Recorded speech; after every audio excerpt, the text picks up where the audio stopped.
And I think a lot of times people think that everybody wants to, have a yacht, take 10 vacations a year, make $1 million. And the fact of the matter is that is not true, right? Everybody has their own idea of what that lifestyle is.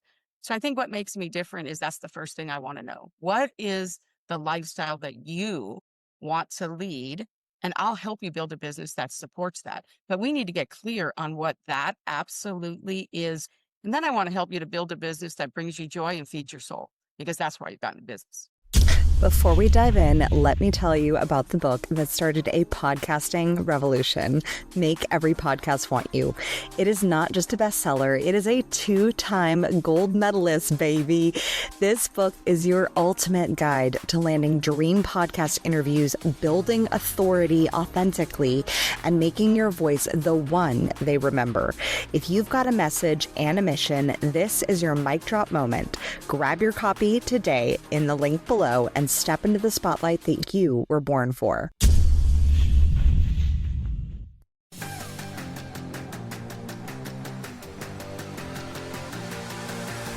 Welcome to the Communication Queens podcast for the visionary leaders, speakers, service providers, and podcasters who are looking to stand out sharing their story. I'm your host, Kimberly Spencer, former screenwriter turned master communications coach. On this podcast, I'll be coaching you on how to share your own transformation story so that you increase your visibility, influence, and income on podcast interviews. Let's get your voice heard. Patty Farmer, welcome to the Communication Queen podcast. You have a top 2% ranked podcast, marketing, media, and magic. And I am so excited to have you on the show. I'm so excited to be here. It's like, I listen to your show all the time. I refer your show all the time. And I'm really excited that finally we were able to make it so that I could be on the show. Yeah. I mean, I think one of the things that makes you so magical is you were introduced to me by our mutual friend, Megan Conter, CEO of the Dames. And when she introduced you, she was like, this woman is a fucking unicorn, 8-figure business owner, in genius marketer. And the way that you think about marketing is different than how most people, than any bro marketer out there.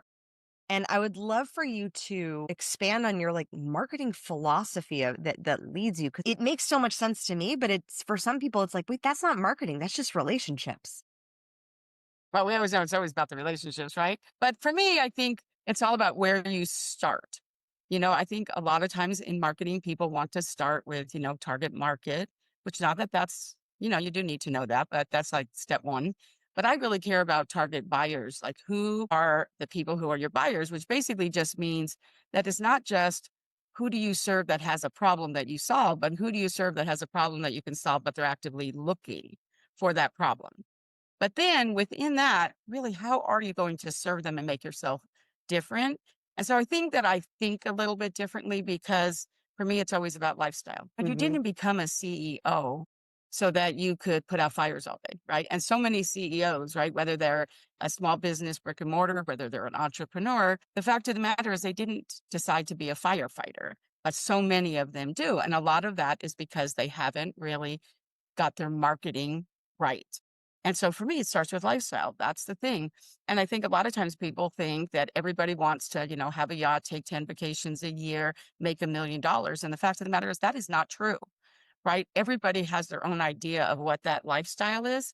So I think what makes me different is that's the first thing I want to know. What is the lifestyle that you want to lead? And I'll help you build a business that supports that. But we need to get clear on what that absolutely is. And then I want to help you to build a business that brings you joy and feeds your soul, because that's why you've gotten in business. If you're listening to this interview thinking, I want to do that, I want to be on more podcasts, I want to share my brilliance with the world, then I have got the service for you. It is called Podmatch. Think of it like Bumble, but for podcasting. This AI-powered platform matches you with the right podcast host so you can pitch less and get booked more. I've used it to land aligned interviews that amplified my voice and built my brand. It is literally one of the few services I recommend in my best-selling award-winning book, Make Every Podcast Want You.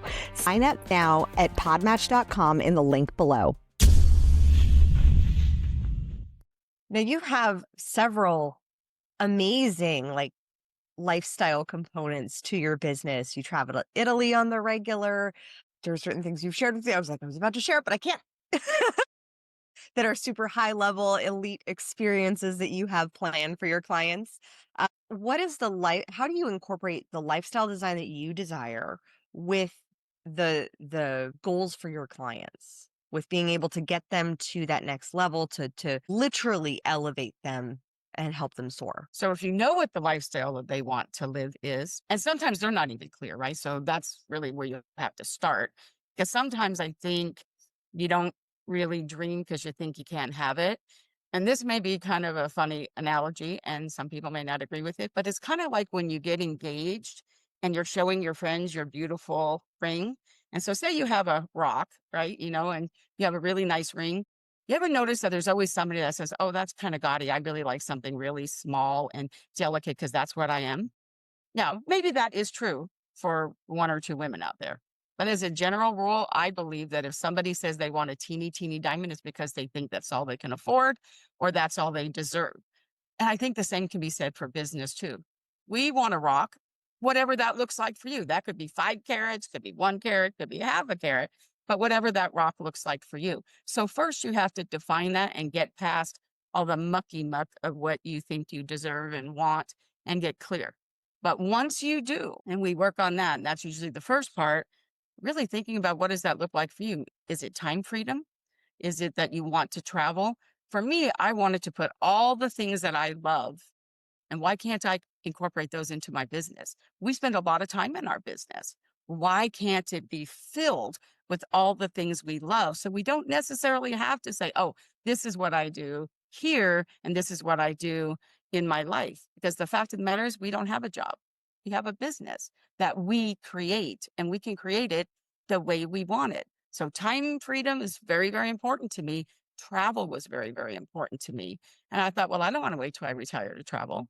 I have to find a way that I can incorporate that in my business. And I did. And then I realized, you know what? I don't want to just travel in the United States. I want to travel internationally.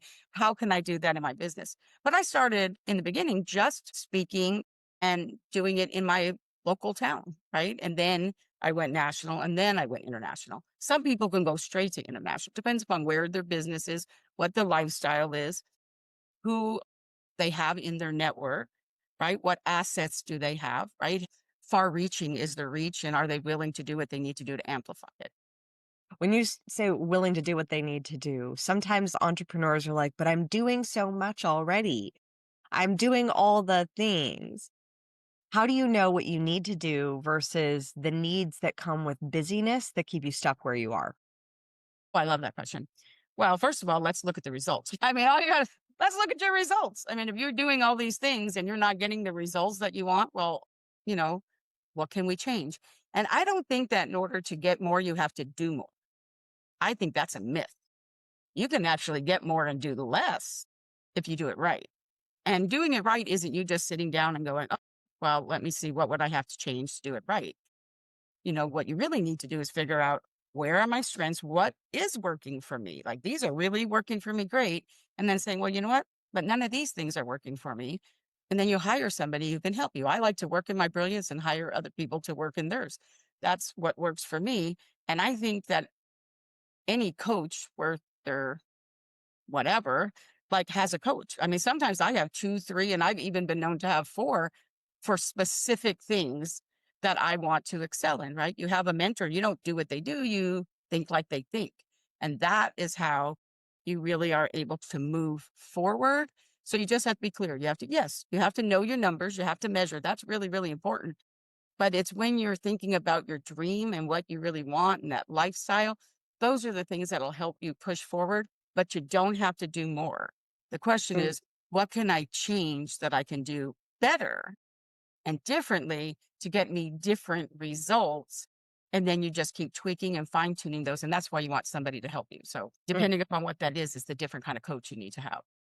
I know that before we started officially recording, you were talking about the stages of and the questions that you ask are at different stages of your business. So you have startup, scaling, and legacy. And What are the questions that you need to ask in every stage to determine if you're doing the right actions that are creating the right results?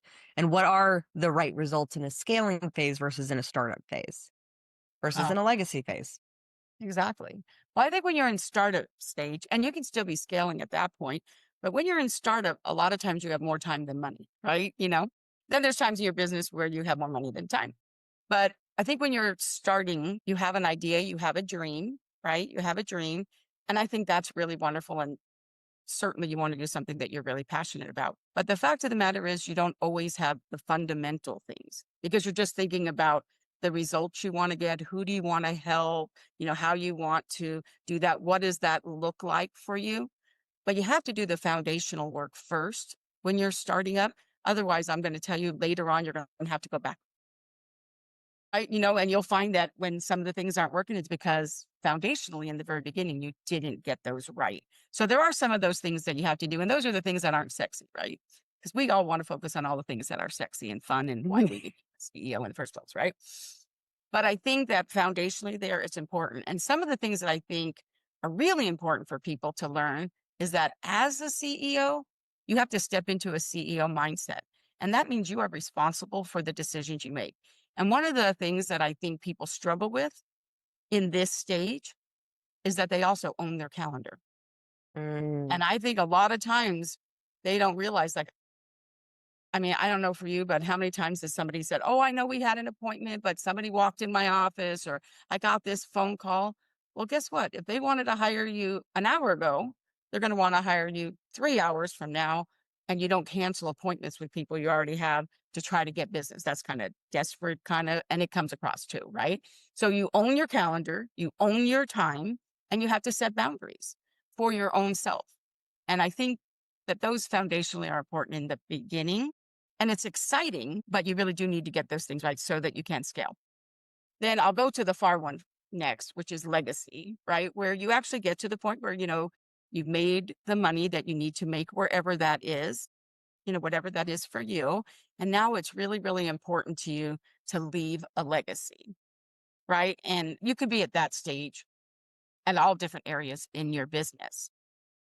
But then there's the middle stage, which is basically where I am right now. I could go to legacy, but there's still so many things that I feel that I'm called to still do. I And think there's think also a fun in the scaling phase too. it's just so fun, right? And I think it's even sometimes past scale where you're really kind of sustaining, right? You kind of can go there. But what's important about this stage is this is where you're not driven by money. This is where every decision you make isn't about money, and it's more about not making the dollar, it's about making the difference. Now, you're still going to make the dollar, but it isn't your driving force. And that hasn't been my driving force for a very, very long time. For me, I don't think about those things. What I really think about is how can I make a difference and how can I contribute? That is my criteria always for me is I lead with contribution, compensation will follow, but it's really about that. And if you've built relationships, it's even easier because now you don't have to do it by yourself. It can be lonely at the top, especially when you get to those two stages. It can be really, really lonely. However, if you surround yourself with the right people, you're not alone anymore. And that's where all the opportunities will be able to come for you. And that's really when it's about, other people's people and how are you building your network and how are your assets. And it's people who have podcasts, you know, think about who we surround ourselves with. The people who come on our podcast, when we podcast guests and we go on theirs, from a speaking point of view, if you write a book or you're in a book, wherever the case may be, you're surrounded by people all the time. So if you get a criteria for yourself, it makes it so much easier to know when your answer should be yes, when it should be no, and when it should be no, not now.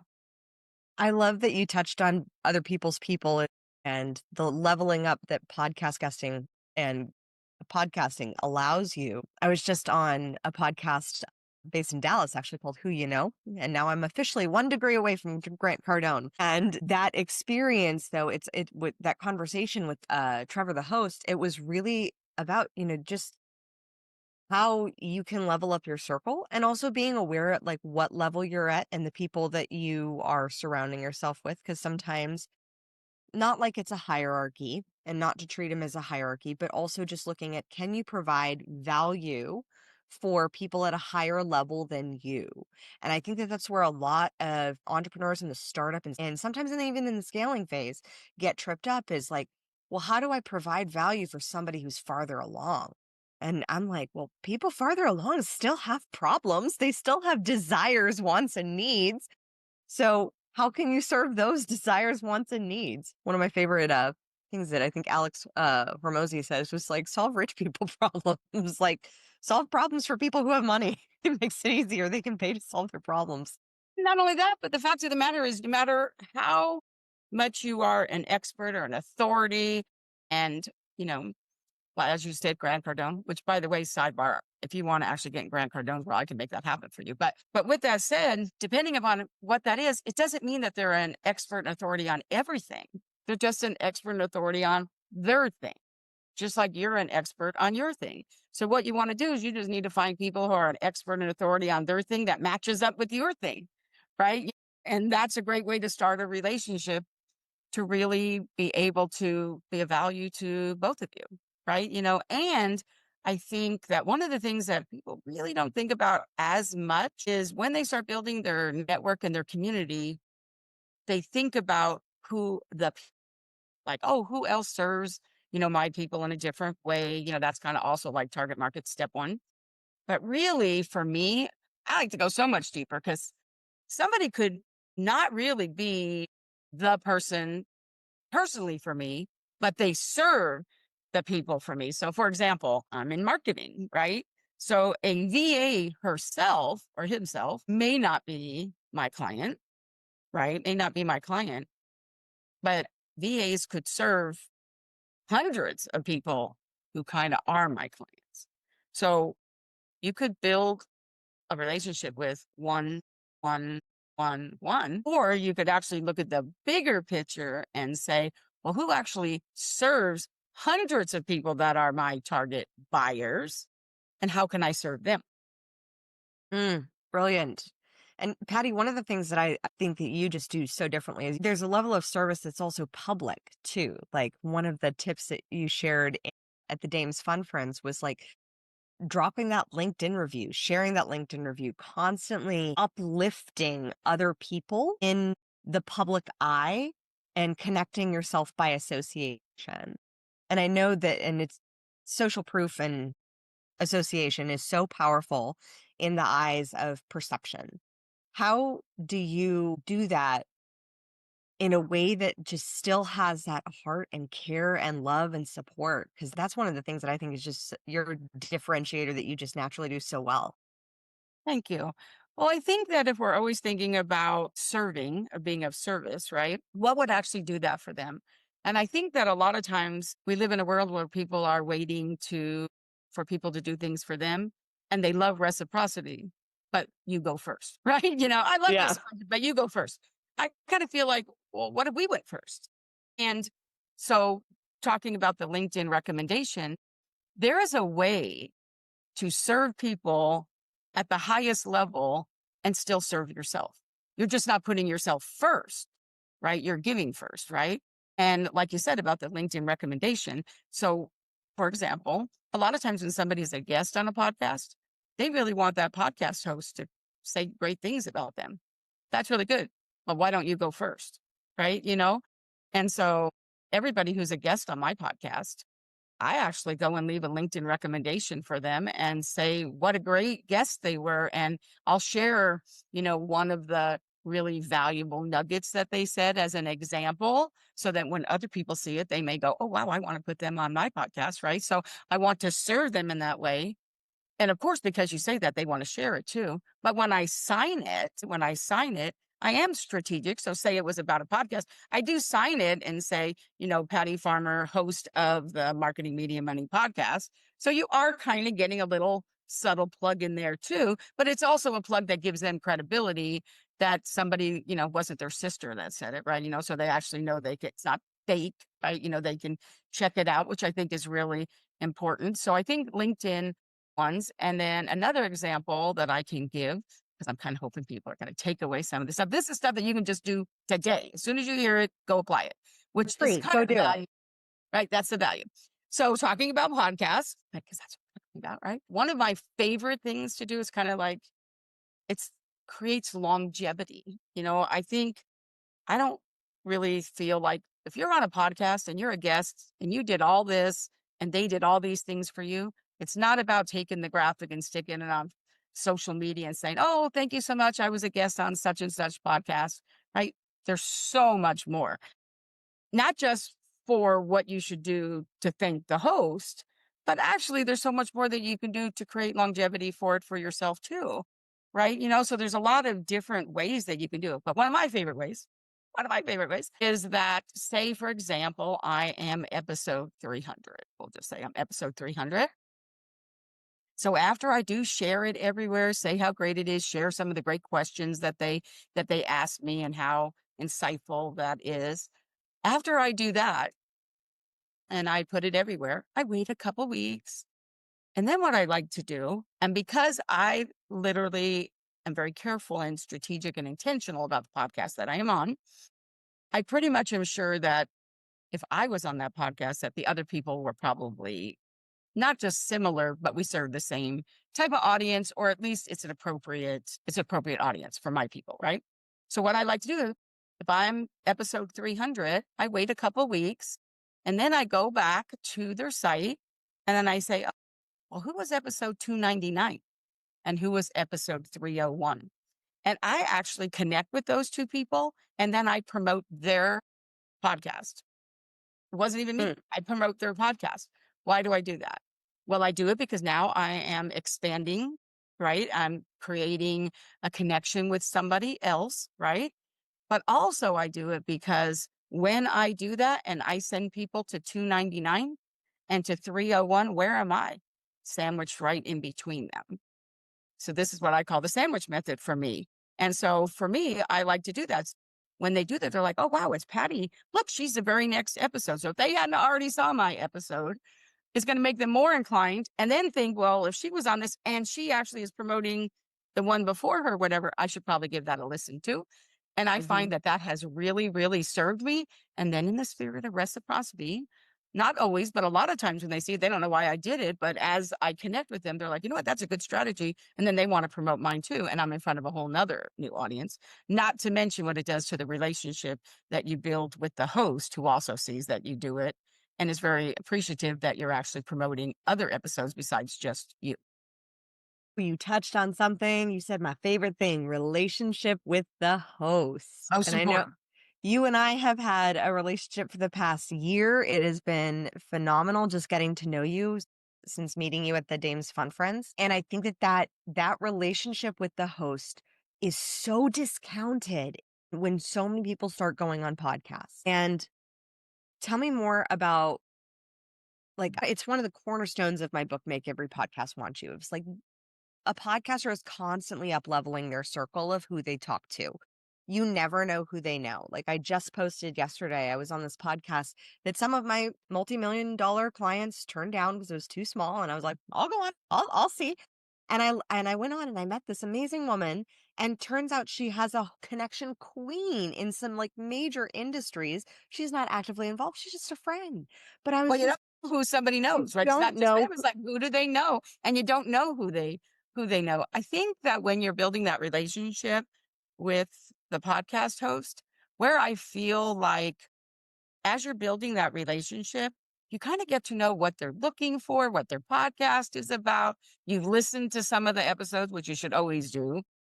Tip there before you go on somebody's podcast, really listen to some of their episodes. Once you're doing that, I love to be able to go back to a podcast host and say, well, you know what, Kimberly, it was so great to be on your podcast.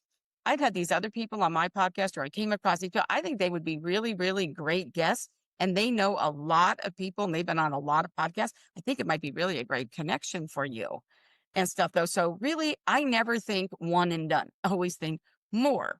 What else? Well, what else?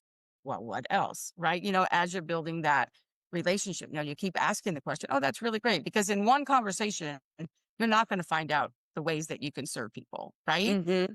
And so I feel like this is where podcasting is simple because it's a simple ask. Now, in the connecting world, not just in the games that we both belong to, but in no matter what type of networking or organization that you're a part of.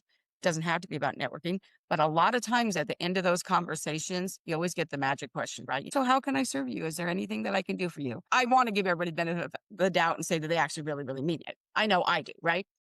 But then a lot of times, I don't know if you hear this, people say, oh, I don't know. I can't really think of anything right now. And I'm like, what? It cracks me up. I'm like, what? Because the most simple thing to say is to be able to say, oh, I'd like to be introduced to podcast host. You're not saying, I want you to get me booked on the podcast. You're just Yep. saying you want an introduction to the podcast host. No, they just spent 40 minutes talking to you about who you are and what you do. And they told you what they did and stuff like that. So if I get to that point where I realize, wow, they know people that I want to know, and I know people and I want to do some introductions for them, when they say, and I usually go first with the give, and then they'll say, oh, well, Patty, what could I do for you? And I was like, well, are you on very many podcasts? Oh, yeah, I'm on some. Well, I would love to be introduced to those podcast hosts. I would love that introduction. Could you do that introduction for me? I mean, how hard is that? Everybody knows somebody who has a podcast. Like I said, you're not asking them to book you on it. You're just saying, could you do the introduction? That's it. I mean, it's probably the most simplest ask you could do, because I don't know anybody who doesn't know somebody who does a podcast. Now, at your level, like, I'm sure you, like me, get a lot of requests to go on people's podcasts. Do you have qualifiers that you look through to make sure that they are going to be worth your time? Do, but probably not the ones that most people would think I do. What are your Uh, qualifiers? so I think a lot of times people think that different places you are in your business, that you're only going to look at, big name ones, or you're only going to do ones that get lots of downloads and they look at vanity metrics and stuff. I actually do not look at that. I do not. I feel like sometimes I have had the best results being on somebody who I was literally episode 5, right? They were new and they reached out to me, or somebody did an introduction and stuff. Guess what? If they aren't having thousands of episodes or whatever, and you're number 5, they're going to work really, really hard to promote that podcast, right? Because they only have 5, right? So there's sometimes that can be really a good thing. So you really need to think about, why are you actually on podcasts? Like, what is your reason? And I have to say, if your only reason to be on a podcast is for you and to make money and to, try to, get into other people's network for what it can do for you, it's not going to work, because that type of attitude, it just comes through, right? But if really you really do want to serve with whatever your message is, then does it really matter how many people they have? Because people always go back, and as they get to 100, people are like, oh wow, and now they've gotten better, they have a bigger audience. People are going to want to go back and binge listen to them, and then they're going to find you then too. But my criteria really is more about value and can I contribute to their audience, right? Because I don't believe in going through this, and then on the bottom, you're going to give them something really good. I say lead with the best stuff. Lead with your best stuff, right? You want people to go, oh my gosh, if she gave away this value on a podcast or whatever, man, what would I get if I hired her? Wrote her a check, right? So lead with your best stuff. And that doesn't matter whether somebody has thousands or 1,000,000 downloads, or whether they only have 100.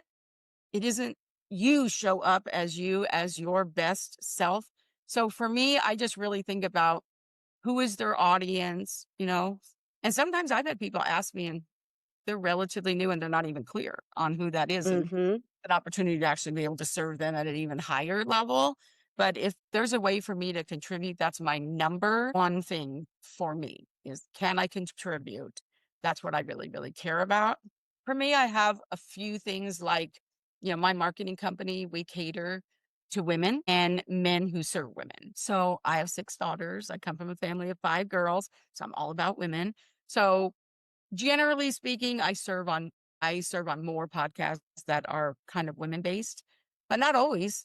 I mean, I would say probably about 35% of the podcasts I'm on are men. So it's not like I only do that, but I do seem to find that I attract women who really love that, or like I said, men who serve women. So yeah, it's really all about the contribution and longevity too. I like really looking at if I'm going to be on this podcast and I'm going to promote it, if they like it, I mean, I know how I'm going to show up and serve, but if I'm driving them to somebody else's podcast, I'm on it. I don't want them to just go listen to my episode. I want to ask myself, if I'm on that episode and I'm on their podcast and I'm going to tell my audience about it, I want to be on one that they're also going to want to listen to their other episodes too, because it isn't Hmm. just about me. So I kind of take that into consideration too. It's kind of like, you know, sometimes people are like, "Oh, will you share this, Patty? I'd really like it if you share this." And it's something that like literally has nothing whatsoever. You have a responsibility for the relationships that you have built and who your tribe or your community is, not to then be putting all kinds of stuff in front of them just because, you know, you're either getting paid for it or whatever. You have a Yeah. responsibility. And I take that very, very seriously. So when I'm saying yes, I need to know, can I contribute? Can I contribute to my own audience when I share it? Right. You know, and is it something that my audience is going to want to share as well? Because always I'm looking at the bigger picture and how I can serve the host. So those are some of the things that I really think about. Yeah, I love that you touched on like looking at how you can value, because I think looking at how you can add value and also looking at the values that the podcast kind of really stands for and promotes, because like values attract like values, and those are the people who are a right fit for your queendom to come into your world.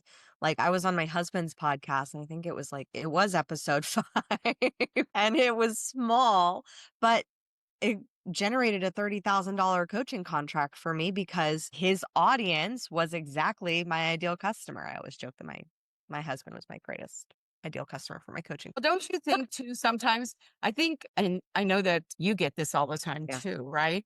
Is if I had a dollar for every time somebody said to me, well, I started a podcast, who are the people that I should ask to be guests, right? I mean, I get asked that all the time. And I think it's really funny because some people think, you know, oh, I just really can't ask those big names yet. They're not going to say yes, you know, whatever. And I know that to really be successful in having a podcast, that's who I need to get on my podcast. I'm going to be like, no, that is so not true. I mean, Yeah. not to say that, you know, depending upon what type of podcast you are. And I know that, you know, you actually have a lot of those type of people as clients, celebrities and whatever. But generally speaking, if you're an entrepreneur, small business owner, right? I feel like one of the things that I look at so I have like three things, criteria that I look at when I'm asking people to be on my podcast. Not when they pitch me, but when I am looking for something, which to tell you the truth, I usually have such a waiting list that doesn't always get to happen as often as was. But when I just listen and like when I'm scrolling social media and somebody will say something like, oh, now that looks like that would be a great topic. And then I reach out to them. But I like to look at, is it something that they're talking about that I want to know more about? It's like it's something that I want to know more about. And I want to have them on my podcast when I can see, wow, they really know what they're doing. And I may be looking to hire somebody for that thing. So, what a great way to have them on my podcast, right? You know, I can ask some questions and I know my audience wants to know too. And sometimes that has led the way for me to hire other people. Sometimes it's the other way around. Sometimes I have people on my podcast and stuff because they're really experts in this, this, and this. And I think we could be really great power partners, right? And Yeah. that's why I have them on. Sometimes I think, oh, I really have them on because I would really love to have them as a client. And I just want to kind of see if we vibe and that. Also, I never allow anybody to get on my stage at my live events or my virtual events unless they're on my podcast first. Because if they're not going to promote the podcast and they're just going to do one and done, get on there, well, why would I want to put them on my stage? Right. You know, Yep. it's a great screening process, right?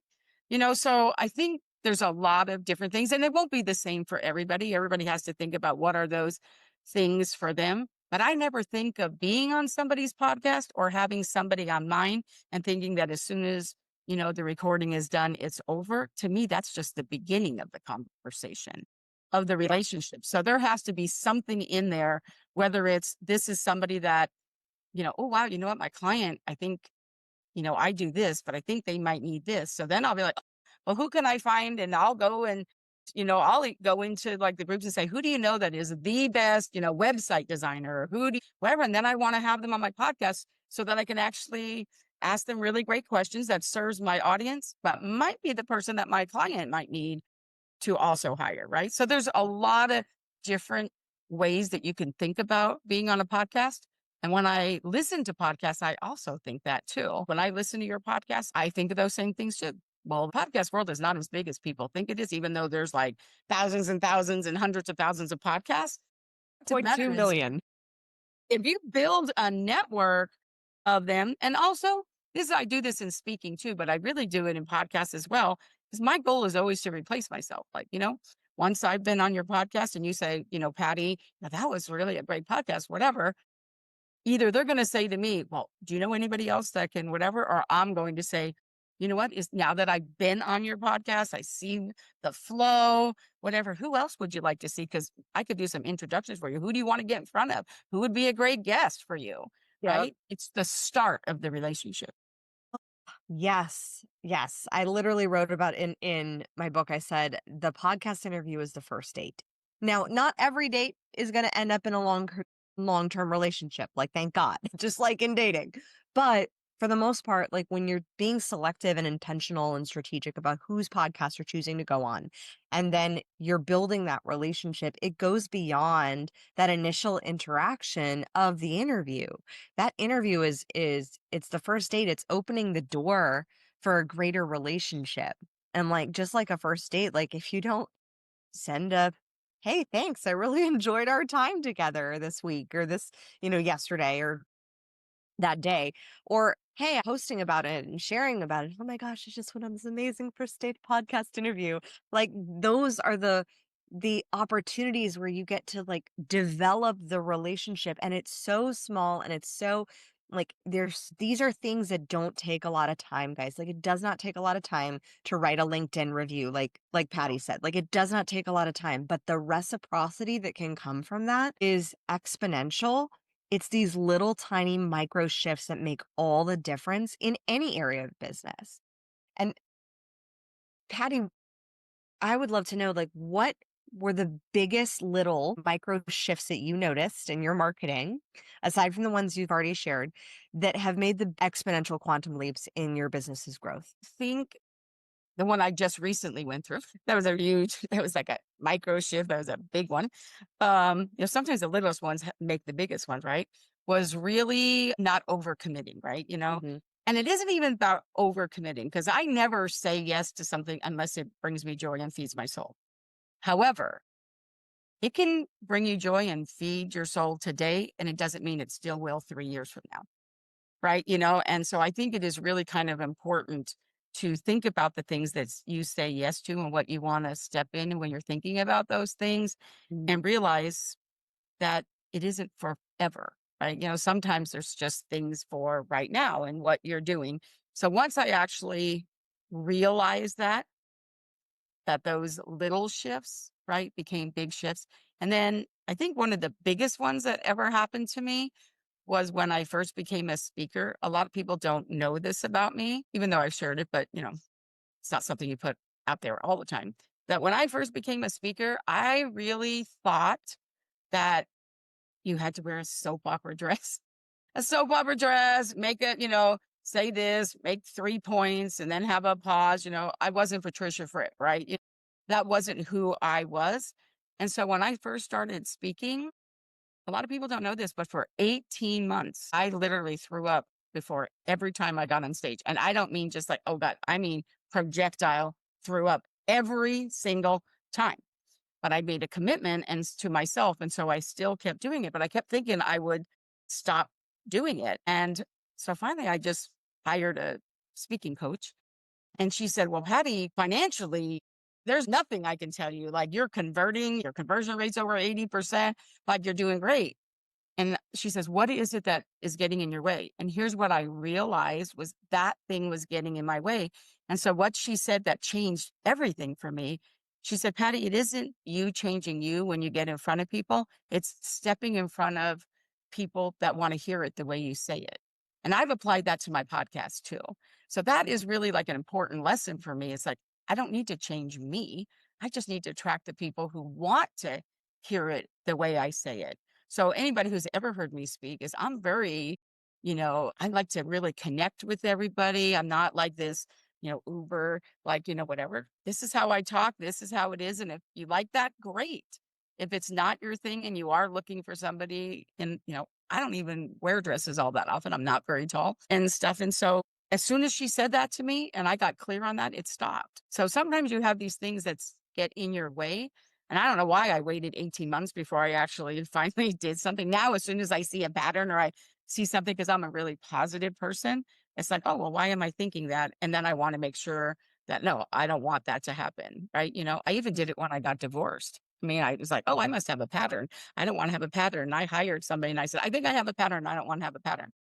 And I literally went to like 3 sessions and she's like, Patty, not only are you one of the most together patients I've ever had, but you're one of the most together people. But to me, automatically, it's like, no, I'm thinking that way. Like, I need to shift that. And so if I need to make a shift, then I want somebody who's an expert at that, because you can stay in your own mucking muck for a long time, right?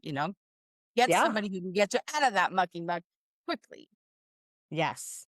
You've touched on so much on the power of lifting others up. And I know you have your coffee company that you are starting that is lifting women up from the countries where the coffee is produced. Can you tell us more about that? Because you just shared this with me.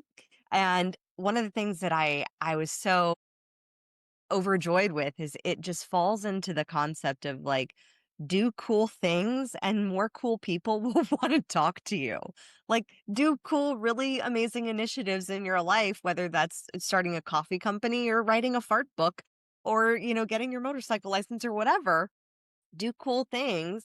And what you're doing with this coffee company is so brilliant, and how you've tied it in with your existing business, with your new podcast, your solo podcast, Caffeine for the Marketer's Soul. Like, you're tying everything in this beautiful holistic picture. And for the entrepreneurs who have been told that they're multi-passionate, is they need to be niched. How do you allow for this beautiful co-collaboration of all the aspects of you? I think that that's one of the things that when I'm looking at something, I have to tell you, I kind of learned this from my team, because I wanted to start my magazine, which has been 6 years now, but I wanted to start it years before that. And my team's like, we don't have the capacity now. And I was like, no, no, no, I really want to do it. It's kind of my baby, right?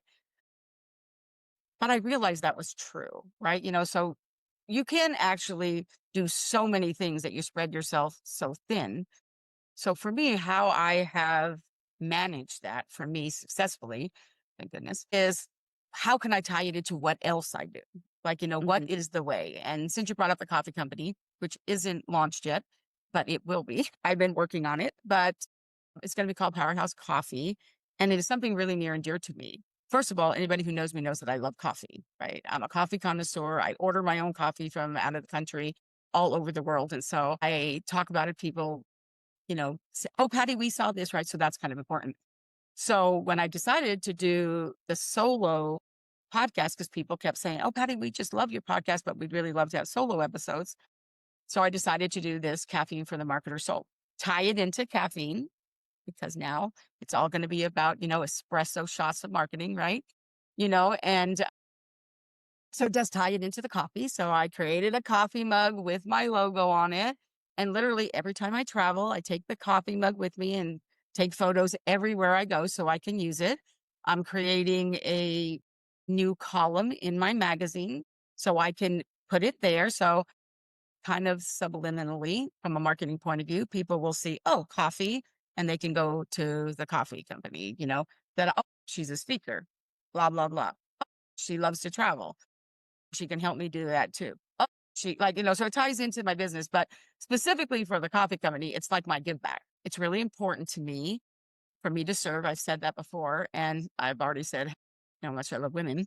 So what I want to do with the coffee company is I want not a portion of, but 100% of the money from the coffee to go back to the women in those countries where the coffee was produced, for an entrepreneur program that I have designed and created, so that women in other countries who don't have the opportunities that we have here, that I can give back to them and help raise them up, which I think is really something this whole world needs. So we can actually serve in a global environment, right? What are your gifts for that? So this is a way for me to do that. But then I had to think about, okay, good. I want to donate 100% of the money how am I going to fund that? Right. So then you just have to think about, oh, well, what am I already doing?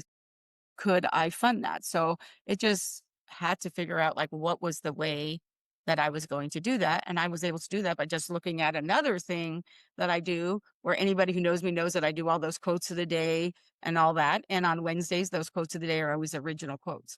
Once I looked and realized, which I have to tell you, Kimberly, this really surprised me, that there were over 300 of them. And I was like, wow, I've said 300 original things. It was kind of funny. And I was like, oh, what could I do with that? Well, I could write a book, which will donate to that, right?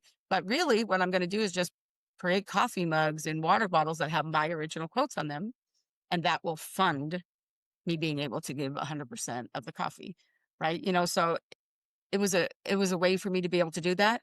And then obviously at all my events, I'll be able to have the coffee. I'll be able to use it as a promo for all of that. I'll be able to donate when people are asking, to do events and I'm going to be speaking. Oh, here, how about if I donate, packs of coffee to put in the swag? So it's just in a way for me to be able to not just promote it, but be able to help the women, and in the powerhouse vault to be able to invite the people that are in my community who might want to contribute too, who don't have a ways to do it themselves, but this in some small way can let them be a part of it as well.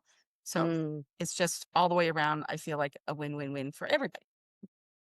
And that's the best. A win, win, win. Everybody wins. Win, lose, everybody loses. But when you focus on win, win, win, everybody wins. Patty, this has been phenomenal. Thank you so much for sharing your insights, your wisdom, your marketing strategies, the tactics that people can literally, y'all can go apply these like today. Go follow Patty on LinkedIn and then drop her a LinkedIn review. And then think back to a podcast that you just did maybe this week and drop them a review and share it publicly and be public with your praise. It's such an easy gift to give. Patty, where can we find you? How can we work with you? Thank you so much. So pretty much they can find out about my podcast, magazine, and everything, but just go into my website, pattyfarmer.com, Patty with Y, pattyfarmer.com. And where they can actually learn how they can work with me is if they just go to M3, which stands for Marketing Media Money, m3bizquiz.com, m3bizquiz.com. And they will learn a lot about themselves, their business, and if maybe we might be a fit to work together. Amazing, Patty. This has been an incredible fire hose of marketing strategies for you, for your podcast to uplevel your guesting strategies. If you love this episode, please drop us a review. Every review helps spread the love for this podcast. Thank you so much for listening. And as always, let your voice be heard. Queen, if what you just heard stirred something in you, if you are imagining how your voice, your story, your genius could be positioned with the same clarity and magnetism, then it's time. Book your visibility consultation with me today. I will guide you personally through a 7-step Communication Queen strategy, personalized connections to podcasts that need your voice, and an implementation plan that makes you unignorable. But this isn't for everyone. It's for the visionary who is ready to be seen. If that is you, click the link in the description to book your visibility consultation now. Thank you so much for listening. If you love this episode, subscribe, leave us a review, and share it with your friends. For more tips on guest podcasting, storytelling, and communication strategies, follow us on social media at Communication Queens Agency and visit us at communicationqueens.com. I look forward to seeing you in the next episode. And in the meantime, remember, your story has the power to save one life. Let your story and your voice be heard.